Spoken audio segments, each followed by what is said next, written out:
Bon matin, tout le monde, vous allez bien? Ah, je vous entends pas, vous allez bien?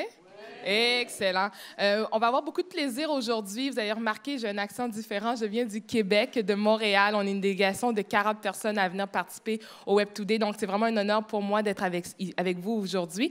Pendant les 50 prochaines minutes, on va parler de hacker l'éducation nationale. Vous allez voir, les intervenants qui sont ici sont très inspirants. J'ai eu l'occasion de leur parler avant via Skype et je vous dis, vous allez en retirer énormément. Allons-y tout de suite. À ma gauche, j'ai Mme Anna Stepanov. Elle est CEO de la Wild Code School. Donc, bonjour Anna. On a par la suite Joris Renaud. Il est cofondateur d'Intrepids. Bonjour. Claverie Arnaud, directeur des opérations de IMIE, qui est l'école de la filière numérique. Bonjour, Claverie. Et finalement, mais non le moindre, Alexandre Dana, CEO et cofondateur de Live Mentor. Donc, comment le tout va se dérouler? Dans un premier temps, on va faire un ou deux premières rondes où est-ce que je vais leur poser une question à savoir quel est leur projet, quelle a été la motivation derrière ce projet-là. Par la suite, on va parler également des constats qu'ils font au niveau de l'éducation nationale et ensuite, ce sera vraiment plus une discussion et on conclura par une période de questions, si vous le désirez bien, d'une quinzaine de minutes. Donc, est-ce que ça vous va? Je vous entends pas. Ça vous va? Excellent. Donc, allons-y, Anna. Vous êtes la directrice, donc CEO de la Wild Code School. Donc, c'est une école qui enseigne aux gens comment coder. Donc, vraiment, j'aimerais que vous expliquiez un peu le concept de votre école et ainsi la motivation là, qui vous a dit, moi, je me lance dans ce projet-là. Absolument. D'ailleurs, vous avez un super accent pour prononcer Wild Code School. Merci. À la française, ça sonne pas pareil, donc c'est super. Donc Wild Code School, avec un nom anglais, mais en fait, c'est une école française qui a été créée en octobre 2014, donc ça va faire bientôt 2 ans, et qui forme au métier de développeur web. Donc développeur, et puis on est en train de réfléchir, donc on est en train de monter d'autres formations, donc pour d'autres métiers du numérique. Donc c'est une formation alternatif, une école, on aime dire, de nouvelle génération, donc qui est d'abord en format court, relativement court, c'est-à-dire en 5 mois, vous devenez développeur web. Donc ça va vite et en plus, c'est ouvert à tous les profils, donc on n'a pas besoin de bac, par exemple, on peut accéder. Il y a une sélection qui se fait sur des tests d'aptitude essentiellement et c'est ouvert à tous les profils, donc de 18 ans jusqu'à peut-être 60 ans. Et on a des élèves vraiment très, très variés. C'est des formations qui donc, sont en petite communauté. On a une école en réseau. Donc, on n'a pas une grosse école dans un endroit donné, mais on a plutôt une dizaine d'écoles. Donc, aujourd'hui, on est en septembre, on va être en fait sur cette ville. Et on espère aussi s'installer à Nantes d'ici 2017. On accueille une quarantaine d'élèves dans chaque école. Et on va les former donc en 5 mois à ce métier. Voilà. D'où est venue cette idée? Pourquoi j'ai voulu créer la Wild Code School? Donc c'était ça la question, je crois. Voilà. Il y a 2 raisons à la base. D'abord, l'envie d'innover dans l'éducation, de hacker l'éducation, puisque avant j'étais enseignante à l'université. J'enseignais, donnais des cours. Et j'étais honnêtement profondément déçue du système. J'ai essayé d'innover, de faire plein de choses, de faire des ateliers interactifs, voilà, toutes sortes de choses innovantes pour aller au-delà on va dire, des exposés classiques. Et en fait, ce n'était pas forcément super bien accueilli. Donc, j'ai décidé de créer un acteur alternatif qui pourrait faire autrement. Donc, on est indépendant aujourd'hui. On essaye d'expérimenter dans l'éducation, à la fois dans le présentiel, puisqu'on a de vraies écoles, on a de vrais formateurs, mais aussi avec les outils numériques. Donc, on s'inscrit dans cette nouvelle tendance du blended learning, de la formation hybride. On va mêler, on va chercher le meilleur équilibre possible entre les outils numériques qu'on va utiliser et le présentiel, l'accompagnement réel au quotidien. Voilà. Et puis, nous avons démarré avec l'enseignement du code, tout simplement parce qu'il y a encore aujourd'hui une grande pénurie de développeurs. Et en fait, les formations classiques ne répondaient pas suffisamment à cette demande. Donc, on s'est dit, tant qu'à faire, on va s'attaquer au numérique par le numérique en créant cette école. Merci beaucoup. On va poursuivre avec Joris. Bonjour à tous, j'espère que vous allez bien. Alors, pourquoi, donc, la question, c'est vraiment pourquoi est-ce qu'on s'attaque à l'éducation et avec quel projet et quel constat de base. Et le constat de base, quand on discutait avec Gauthier, mon cofondateur, c'est tout simplement qu'on remarque quand on discute avec des adolescents qu'ils n'ont pas le sentiment d'être prêts à rentrer dans la vie adulte et d'être épanouis pour pouvoir rentrer dans cette vie adulte et comprendre comment est-ce qu'on peut agir dans le monde de demain. Et aujourd'hui, cette problématique, quand on va aller un peu plus loin, quand on explore avec eux, avec leurs parents, avec les professeurs, on se rend compte que tout le monde est un peu dépourvu de solutions par rapport à tout ça. Il y a des professeurs et des parents qui vont aller plus sur des solutions vraiment très très strictes parce que les adolescents sont en train de remettre en cause le système. De l'autre côté, il y en a qui sont vraiment très très bien développés, tout se passe bien, ils sont en totale autonomie. Et la problématique globale, c'est vraiment qu'il y a un besoin d'arriver à changer la posture de tous les acteurs de l'éducation nationale. De l'éducation nationale, mais également des parents et également des élèves. Et du coup, c'est au final comment est-ce qu'on va aller transmettre un état d'esprit un peu intrépide à tout cet écosystème pour pouvoir changer ça. Et comment on fait ?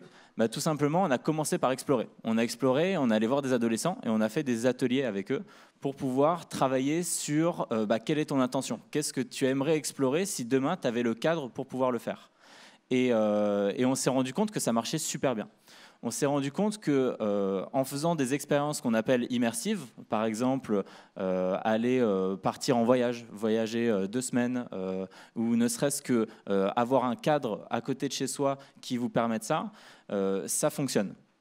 Donc ça, c'est une des premières choses que l'on fait avec des lycées, avec des collèges, c'est qu'on crée des expériences immersives pour pouvoir leur permettre de pouvoir développer le potentiel de ces jeunes.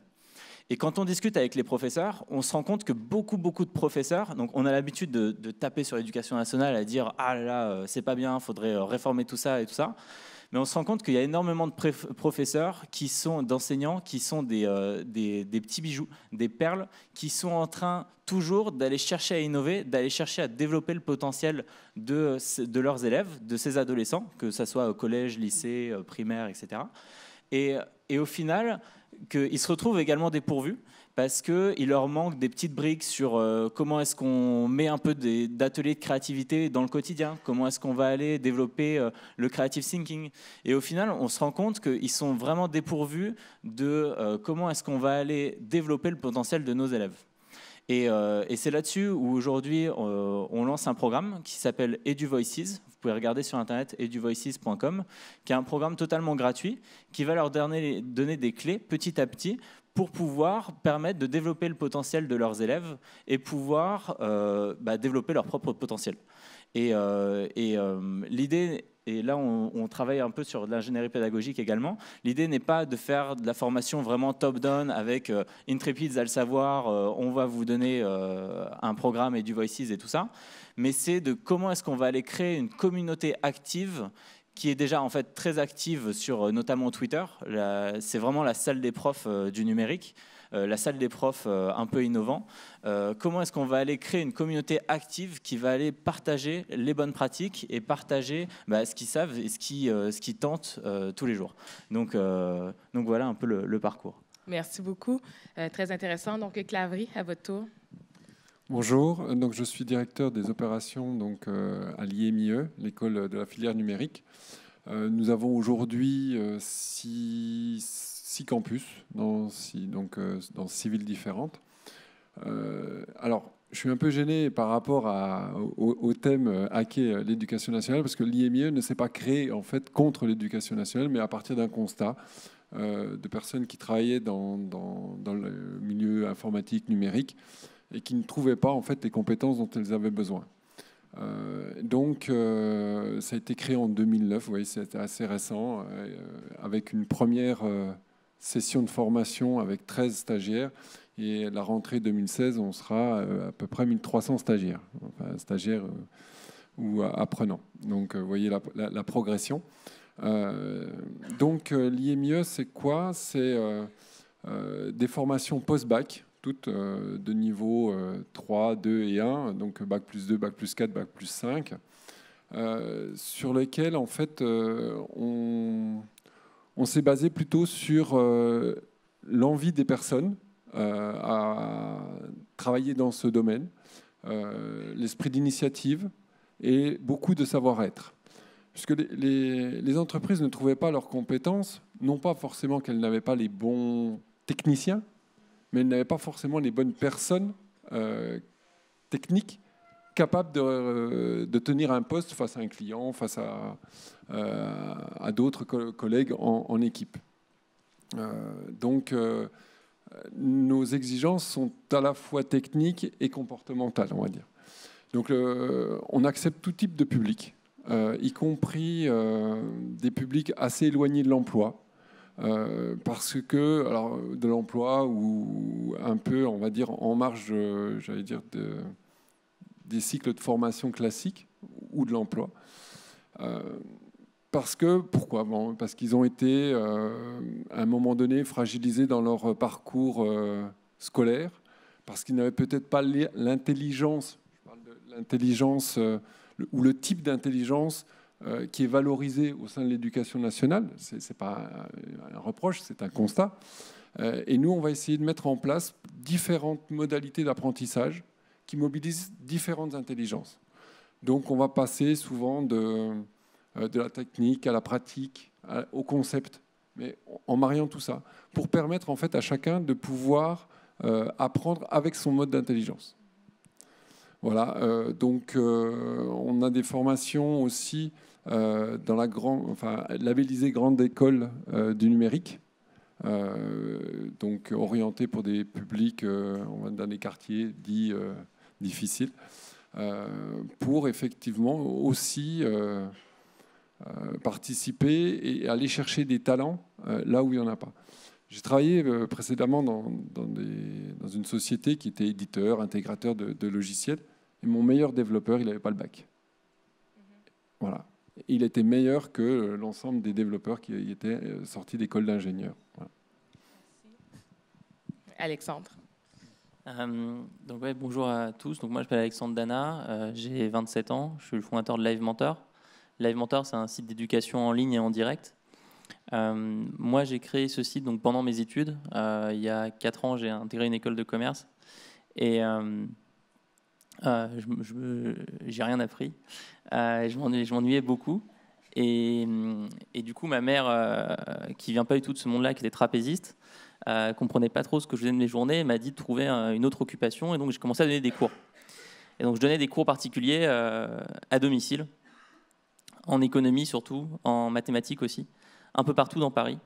Et je fais ça pendant 2 ans. Et au bout des 2 années, j'ai commencé premièrement à donner des cours en ligne et surtout à avoir extrêmement envie de créer une société EdTech, donc une société technologique dans le domaine de l'éducation, parce que je me suis rendu compte que ce que j'adorais faire, c'était donner des cours toute la journée. À partir de là, donc on a créé Live Mentor. Live Mentor aujourd'hui, c'est donc une plateforme avec 10 000 mentors disponibles pour aider des élèves de tout niveau, donc des collégiens, des lycéens, des universitaires et surtout des élèves adultes. On change pas mal de choses par rapport au fonctionnement de l'éducation nationale, tout en adorant l'école. Enfin, moi, il faut savoir que quand il y avait les manifs contre le CPE en terminale, j'étais le seul à m'opposer aux bloqueurs, parce que pour moi, c'était inconcevable de bloquer l'école. Donc, je donne cette anecdote pour rappeler que à tous les mecs qui m'ont dit « tu veux détruire l'éducation nationale » quand j'ai créé Live Mentor, que c'est pas du tout le cas, en fait. J'ai créé Live Mentor parce que j'ai eu la chance d'avoir des profs exceptionnels dans ma vie. Mais par contre, j'ai pas voulu reprendre tous les codes de l'éducation nationale. Par exemple, chez nous, c'est l'élève qui note le mentor, c'est pas le mentor qui note l'élève. Chez nous, l'élève est complètement libre du nombre de cours qu'il prend et également du type de cours qu'il prend. On a des collégiens qui prennent des cours de programmation, qui prennent des cours dans des matières qui ne sont pas disponibles à l'école. Et on a des élèves adultes qui ne pourraient pas revenir dans l'éducation nationale, qui n'ont techniquement pas cette possibilité de reprendre un cursus classique et qui donc viennent chez nous pour développer leurs compétences. Et en plus de ça, on fait donc tous nos cours en ligne, parce que ça nous permet de mettre en relation des élèves n'importe où avec les meilleurs mentors. Merci beaucoup. Vous êtes plusieurs à avoir mentionné quelque chose qui est quand même intéressant, puis je pense qu'on va apporter la précision. On n'est pas contre l'éducation nationale. L'objectif aujourd'hui, c'est de savoir comment faire entrer le numérique dans l'éducation nationale. Donc, on ne se fera pas d'ennemis aujourd'hui. Et justement, par rapport à cela, j'aimerais savoir, Anna, comment vous positionnez-vous par rapport à l'éducation nationale? Parce que vous, puis après, je vais poser la question à Claverie, parce que vous êtes totalement indépendant. En effet, on est totalement indépendant. C'était vraiment un parti pris. C'était important pour nous d'être indépendants parce que j'ai fait beaucoup d'études. J'étais, comme Alexandre, amoureuse des études. Enfin, j'ai peut-être 11 années après le bac d'études, en fait, pour vous dire que j'arrivais pas à décrocher. Et j'étais un doctorat à un moment donné, donc j'étais dans la carrière universitaire. C'est juste que malheureusement, je ne me suis pas retrouvée à l'université. Je n'ai pas trouvé le cadre dans lequel j'aurais pu innover et faire tous mes projets à l'intérieur de l'éducation nationale. Donc je me suis dit, tant qu'à faire, sortir complètement, faire quelque chose de complètement différent, être complètement libre, essayer d'innover au maximum et après voir comment peut-être ça pourrait impacter, challenger, être réapproprié par l'éducation nationale. Donc on n'est pas encore là, en tout cas en ce qui nous concerne. On est plutôt encore en phase d'expérimentation totale, vol libre. Donc voilà, on est en train de faire plein de choses de notre côté. Mais bien évidemment, on n'est pas opposé. Enfin, c'est plus parce qu'on a envie d'expérimenter et ne pas être freiné, donc aller au plus vite possible, comme toutes les startups aujourd'hui, aller au plus vite, donc limiter les freins potentiels. Donc d'où l'importance pour nous de s'affranchir du cadre. Et d'ailleurs, à la Wild Code School, on a choisi comme slogan apprendre à coder sans chaussures, et aussi les pieds libres, l'esprit aussi. Et les chaussures, pour nous, c'est le symbole du système. Et on enlève les chaussures à l'entrée parce qu'on laisse le cadre à l'extérieur de l'école pour vraiment se laisser libre à innover. Voilà donc un peu notre positionnement par rapport à l'éducation classique. Parfait. Et pour vous, Claverie, vous, par contre, contrairement à la Wild Code School, vous êtes sous le répertoire national de certification professionnelle. Oui, on a fait le choix de conserver en fait des certifications professionnelles, donc reconnues par l'État, pour avoir une certaine crédibilité auprès de nos clients, les entreprises, mais aussi pour permettre aux jeunes une certaine employabilité et sécurisation de carrière. Malheureusement, encore aujourd'hui, beaucoup d'entreprises regardent le niveau de diplôme avant de donner des responsabilités ou pas à des jeunes dans leurs entreprises. On va dire, non, lui, il n'a qu'un bac+2, il ne va pas pouvoir encadrer une équipe, même s'il en a toutes les compétences. C'est malheureux, mais c'est comme ça.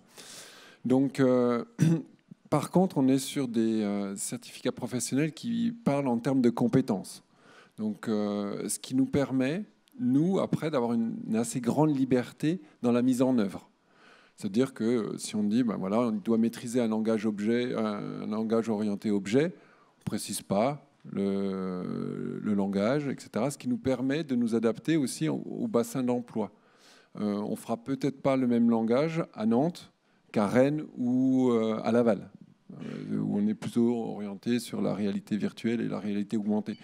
Donc voilà, ça nous permet d'avoir aussi beaucoup de liberté, de dire que cette compétence-là, ils ne vont pas l'acquérir en cours, en cours magistral, par exemple, où c'est effectivement, comme le disait Alexandre, c'est top-down, voilà, mais plutôt par projet. Alors des projets aussi proches de la réalité des entreprises. Certaines entreprises nous confient des projets à réaliser. Vous pourrez aller voir sur notre stand, il y a une petite borne, des jeux qui sont réalisés par les étudiants de l'IMIE. Parfait. Puis n'hésitez pas, les intervenants, si vous voulez répondre, interagir, parce que je vous voyais justement, parce que vous, de votre côté, vous êtes indépendant, mais... Allez-y. En fait, je voulais réagir sur ce que vous venez de dire, qu'on regarde encore les diplômes. Il y en a qui regardent encore, mais il y a de plus en plus qui ne regardent pas. Nous, on travaille avec beaucoup de startups. 60% de nos élèves vont travailler dans des startups. Jamais les startups ne regardent les diplômes. Ce qu'ils regardent, c'est qu'est-ce que tu sais faire. montre-moi ton compte GitHub. Ça, c'est la question classique pour un jeune développeur. Et le diplôme, en fait, c'est ce compte GitHub avec un portfolio de projets qu'il a réalisé. Et moi, systématiquement, je suis les élèves qui me disent, en entretien, mon recruteur m'a parlé, a analysé la qualité de mon compte de mon code sur mon compte GitHub. Donc, on est loin, il n'y a même plus de CV. Je suis d'accord, c'est pour ça que j'ai parlé en fait de sécurisation de carrière. Pour être embauché, on a certains jeunes qui, on va dire, ne vont pas jusqu'au titre, ils s'arrêtent parce qu'ils ont trouvé un job avant, parce que voilà. Pour trouver, on va dire, l'emploi, le diplôme, et effectivement, les startups ne demandent pas ou peu ou plus, j'allais dire, l'obtention d'un diplôme. J'ai parlé tout à l'heure de certaines grandes entreprises, et il y en a encore qui embauchent encore beaucoup, qui, pas forcément au niveau on va dire, de l'embauche, mais c'est après pour les progressions de carrière. Aujourd'hui, on fait ce qu'on appelle des POE, donc des préparations opérationnelles à l'emploi, qui ne sont pas, on va dire,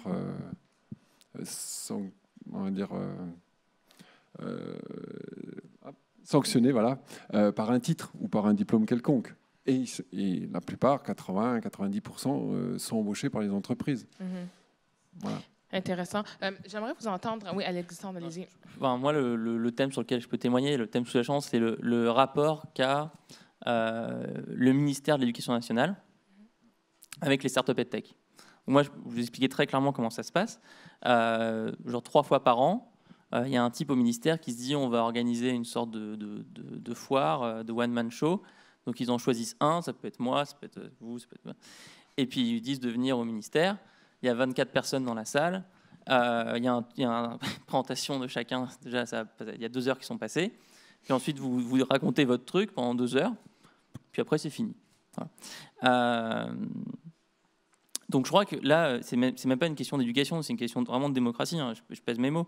Il faut que les personnes qui s'occupent d'éducation nationale en France réalisent bien que leur boulot, c'est à notre service, d'être au service, mais là, je parle en tant que citoyen, et d'améliorer les structures éducatives.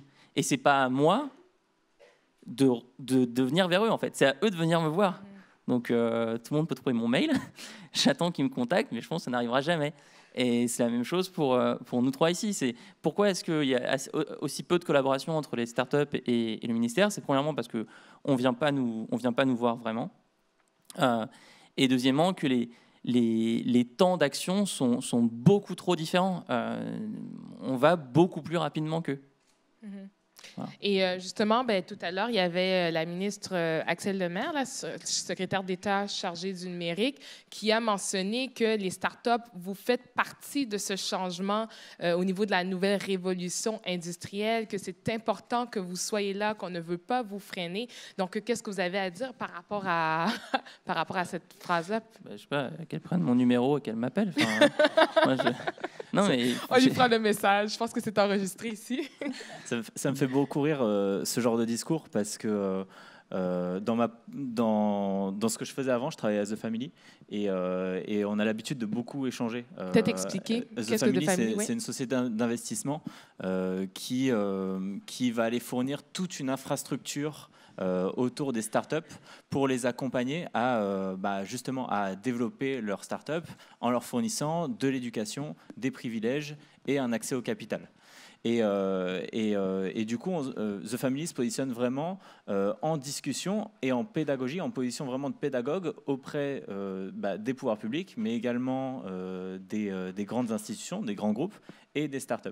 Et l'idée, c'est d'arriver à créer un cercle vertueux, un écosystème qui est vraiment vertueux, parce qu'on est, et tu le dis très bien, on est dans un écosystème qui est totalement nocif par rapport à ça, où on est pris un peu pour des zouaves et on vient au zoo, où il y a une petite délégation qui arrive et qui vient au zoo pour rencontrer des startups et des gens qui codent pieds nus ou qui portent des sweats, et c'est ça.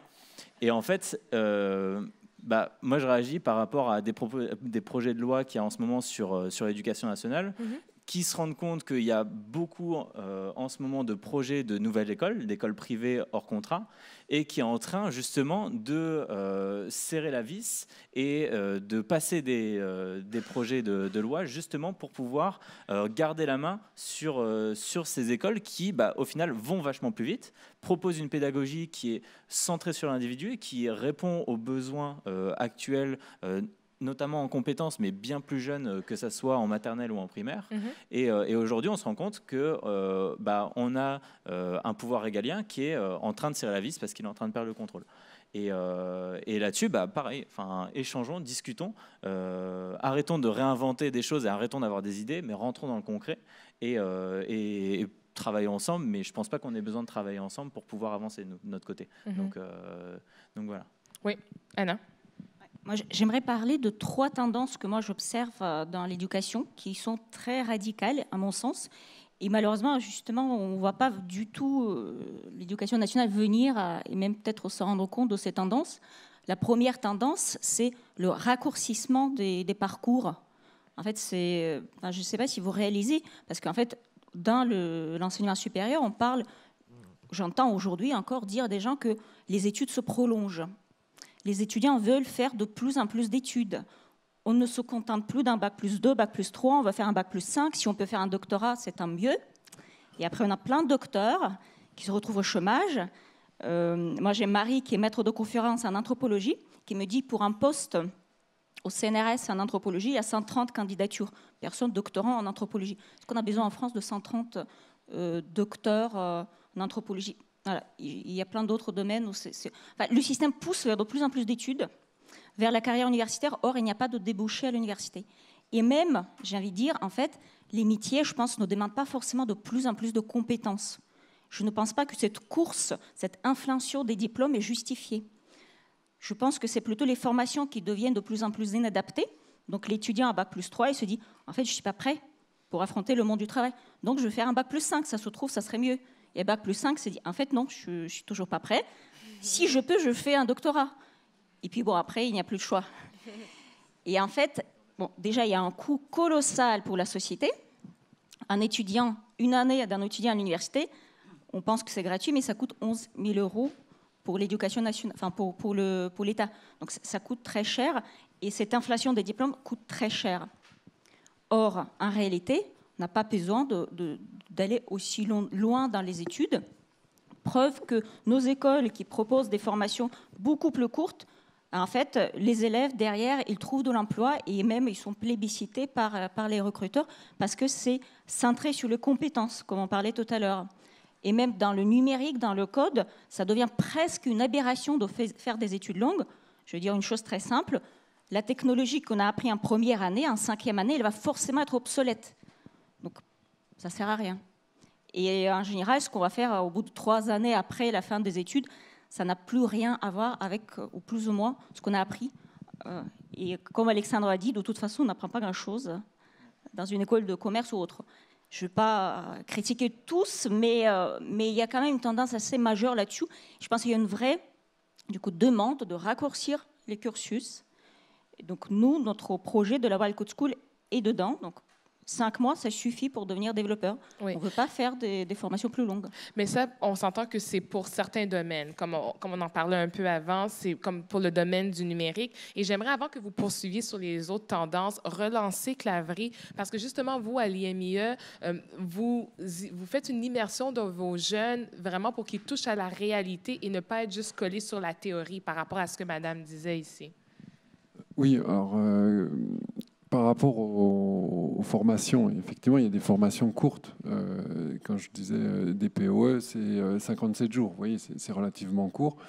Mais effectivement, la plupart de nos formations, quasiment, sauf la première année, quand ils sortent du bac et qu'ils n'ont pas, ou que c'est une reconversion et qu'ils n'ont aucun bagage technique, toutes les formations sont en alternance. C'est 1 semaine en centre de formation et 3 semaines en entreprise.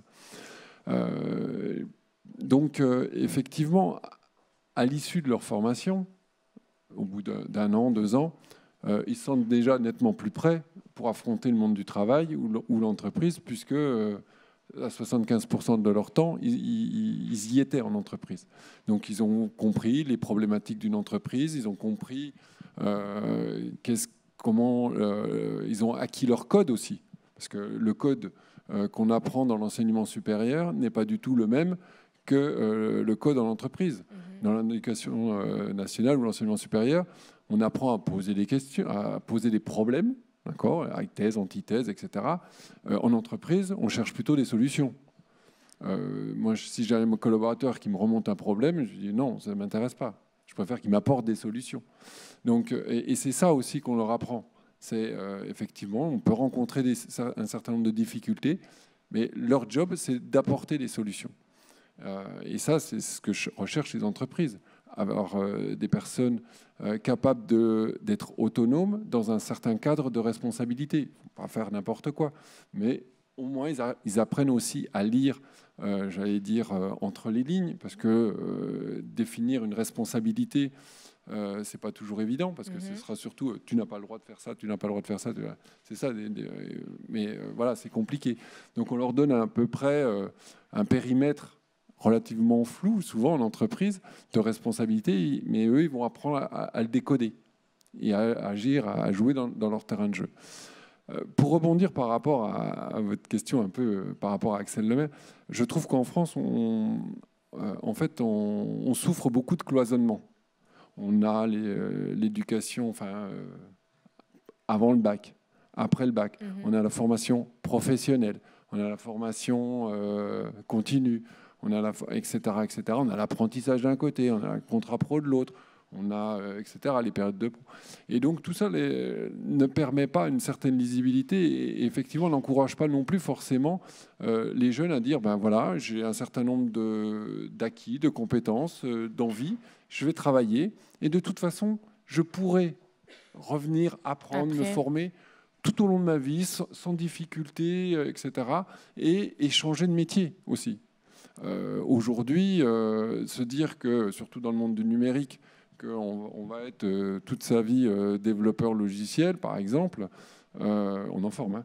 Mais on s'aperçoit que les logiciels, les techniques évoluent, et demain, on peut presque, grâce à des outils, faire des sites web sans connaître une ligne de code.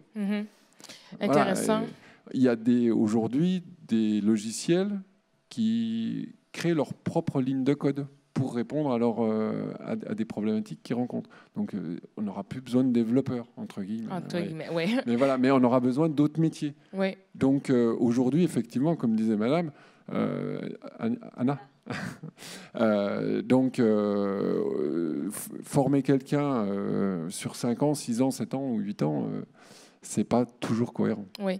J'aurais jamais vous entendre, vous, sur la question des enseignants, des professeurs, parce que j'aimerais savoir quels sont les défis, quels sont leurs problèmes, parce qu'on parle de compétences, puis on parle, bien sûr, lorsqu'on critique l'éducation nationale, par ricochet, on critique un peu les professeurs, mais eux-mêmes, comme vous le dites, ils sont un peu désabusés dans tout cela. Les professeurs, c'est vraiment la pierre angulaire de l'éducation nationale. Et ça, j'ai eu l'habitude, en accompagnant des startups dans l'éducation, de toujours dire non, mais de toute façon, il y a tout à brûler dans l'éducation nationale et on repart de zéro et on gagnera beaucoup plus de temps. Mais en fait, on se rend compte qu'il y a quand même une pépite dans l'éducation nationale qui sont les professeurs. Après, j'ai l'habitude de dire qu'il y a des professeurs qui sont innovants et qui sont vraiment des talents. C'est-à-dire qu'ils ont une vocation à enseigner, à développer le potentiel de leurs élèves. Et il y a des professeurs qui, à force de routine et tout ça, on commence à rentrer dans cette routine qui fait que cette vocation et cette flamme pour pouvoir transmettre son savoir, à arriver à passionner des gens, et ce que tu disais, arriver à être un professeur qui va aller nous inspirer et dont on va garder le souvenir encore 10 ans après, ça se perd aussi. Et en fait, on se rend compte que ces professeurs qui ont encore cette vocation et qui ont envie de changer les choses, le cadre, il n'est pas du tout propice. L'éducation nationale ne donne pas du tout un cadre là-dessus. Je prends un exemple, la formation. La formation des professeurs, il y a 18 heures obligatoires par an. Alors, avec ça, on va se faire plaisir, hein, c'est génial, mais vous prenez une semaine et voilà. C'est vraiment, vraiment rien.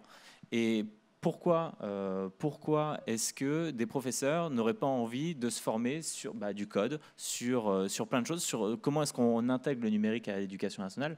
Il y a plein de choses comme ça aujourd'hui où les professeurs se retrouvent dans une situation où ils sont en totale autonomie et sont souvent très, très perdus parce que... imaginez, moi j'imagine ma mère quand elle a appris à se servir d'un ordinateur, par exemple, c'était Joris, est-ce que tu peux m'aider? Et quand je suis parti de la maison, c'était des coups de fil quasiment tous les jours en disant comment je t'envoie un mail pour montrer les travaux, etc. Mais c'est un peu ça. Et en fait, ce qui est génial, et ça, ce qui est génial vraiment, c'est qu'on travaille avec des profs qui sont en train d'innover, qui ont des iPads dans les classes, où chaque élève a des iPads dans les classes. On a des profs qui sont en train de faire de la pédagogie inversée avec un fil d'Ariane toute l'année, où il y a un scénario où les élèves rentrent dans un rôle et on simule toute une ville et le fonctionnement d'une ville. Et en fait, les exercices sont des exercices que donne le maire de la ville à la caserne de pompiers, aux ingénieurs qui sont en train de travailler sur des robots pour pouvoir gérer le parking, etc. etc. Et en fait, on se rend compte que quand ils retournent, ces profs, dans la salle de classe, dans la salle des profs, pardon, et quand ils parlent de ce qu'ils sont en train de faire, et ces profs qui ont perdu la vocation, ils arrivent et ils commencent à saper tout le boulot qu'ils font. Oui, c'est justement ce que j'allais dire, c'est de dire maintenant, de dire aux jeunes, maintenant, vous avez assez joué, vous êtes amusés, maintenant, venez travailler sérieusement. Ouais. On a eu un cas, moi j'ai vraiment eu un prof qui m'a dit, non mais c'est simple, on est 2 profs de cette matière sur le lycée, quand ma classe a eu l'autre prof l'année d'après, la session d'introduction, ça a été c'est bien, vous avez fini de jouer, maintenant on va vraiment en prendre. Alors là, ok, super, le projet pédagogique sur 3 ans, quoi, génial. Et c'est ça, c'est comment est-ce qu'on va aller insuffler un état d'esprit où le projet pédagogique n'est pas seulement restreint à sa classe, mais reste et devient beaucoup plus global, et on le fait sortir et on intègre à la fois les parents, les entreprises et les acteurs d'une société comme on le voit. Oui, voilà. Alexandre. Ouais. Non, pour compléter ce qui vient d'être dit, il y a 3 gros problèmes pour moi pour les enseignants en France aujourd'hui. La formation, le budget qu'ils ont et le désespoir. Je vais creuser, je vais expliquer ce que c'est après. Alors, sur la formation, il y a la formation continue, donc une fois qu'on est prof, quelles possibilités on a pour se former, dont vient de parler Joris, et il y a la formation initiale. Je ne sais pas si vous savez les conditions pour devenir prof enseignant en primaire, par exemple, en France. Moi, j'ai mon ex qui est en train de passer le concours, donc je connais. Il faut avoir un bac plus 5. Ça, c'est la base pour pouvoir passer le concours. Bac plus 5, pourquoi, comment, on ne sait pas. Je ne sais pas est-ce qu'il faut vraiment faire 5 ans d'études après le bac pour pouvoir postuler, avoir le droit de postuler au concours. Je vous laisse en décider. Mais ce qui est encore plus drôle, c'est que c'est un bac plus 5 dans n'importe quel domaine. Donc ça peut être en anthropologie, en aérospatiale, en maths, en français, n'importe quel domaine. Ensuite, vous passez le concours, qui sont des épreuves écrites puis orales, et ensuite vous êtes prof. Et donc, vous êtes lâché dans une classe de 30 élèves. Et comme vous êtes nouveau et que vous n'avez pas de points, vous êtes envoyé en banlieue ou en ZEP, dans les endroits les plus durs. Donc, c'est juste odieux, en fait. C'est juste horrible. C'est-à-dire que vous avez des types qui, quel que soit leur âge, parce que on se rend compte que les gens qui deviennent profs sont souvent assez âgés, c'est des gens qui se reconvertissent et qui, à 40 ans, deviennent profs, mais qui n'ont jamais eu l'habitude d'arriver dans des salles de 30 élèves et débarquent là et doivent donner un cours. Donc, problème de formation initiale et ensuite continue. Ensuite, le budget. Voilà, déjà, les effectifs, c'est 30 élèves, 40 élèves, c'est pas, on ne peut pas faire un cours. C'est pour ça que moi, chez Live, j'ai décidé de faire que du one-to-one, du mentoring one-to-one, parce que c'est là la quintessence de la transmission pour moi. Pour vous donner un exemple, en Suisse, les profs de lycée ont chacun un budget de 15 000 € à l'année. Donc, par exemple, moi, j'ai mon cousin qui est prof de français à Lausanne, il est prof de français, et il a un budget de 15 000 €. Donc, lui, ce qu'il fait souvent, c'est qu'il fait réaliser un film tout au long de l'année par ses étudiants, par ses élèves, Et donc, il loue la caméra, il peut faire en fait les expériences immersives que toi tu fais. Et c'est là où il y a énormément à la fois de plaisir, mais d'apprentissage pour les élèves. Et le troisième sujet, c'est le désespoir. Alors, pourquoi il y a le désespoir chez les profs une fois qu'ils sont profs? Au-delà des conditions de travail, je pense qu'on revient à ce système fermé, ce système cloisonné dont tu parlais. Quand on est prof, c'est pour toute une vie. C'est la pensée commune. Et ça, c'est une horreur, en fait. Je sais pas, qui a envie d'être bloqué dans la même situation pendant toute sa vie? C'est affreux. Alors, l'Éducation nationale fait des petits jeux un peu pour varier ça. Donc, il y a le système des points. Donc, si vous vous mariez avec quelqu'un, vous gagnez des points. Alors, c'est pour ça qu'il y a des profs qui font des faux mariages, qui font des PACS. Si vous avez un enfant, vous gagnez des points. Et donc, voilà, vous êtes toujours resté prof, mais vous pourrez demander à être muté dans une autre ville ou dans un autre lycée. Mais devenir autre chose que prof, ça n'existe pas. Alors que les profs sont tout à fait capables de se reconvertir. Moi, je le vois chez moi. On a 10% de nos 10 000 mentors qui sont des enseignants de l'Éducation nationale qui donnent des cours à côté. Mais donc 90% ne sont pas des enseignants de l'Éducation nationale et sont très souvent donc, des gens qui ont un métier à côté et qui en plus donnent des cours. Et les compétences qui font qu'ils sont des très bons mentors, ils les utilisent en étant ingénieurs ou physicien ou n'importe quel autre métier. Oui, j'aime beaucoup le désespoir. Merci beaucoup à vous tous, chers patinés. Ça a été un plaisir d'être avec vous aujourd'hui. Merci beaucoup.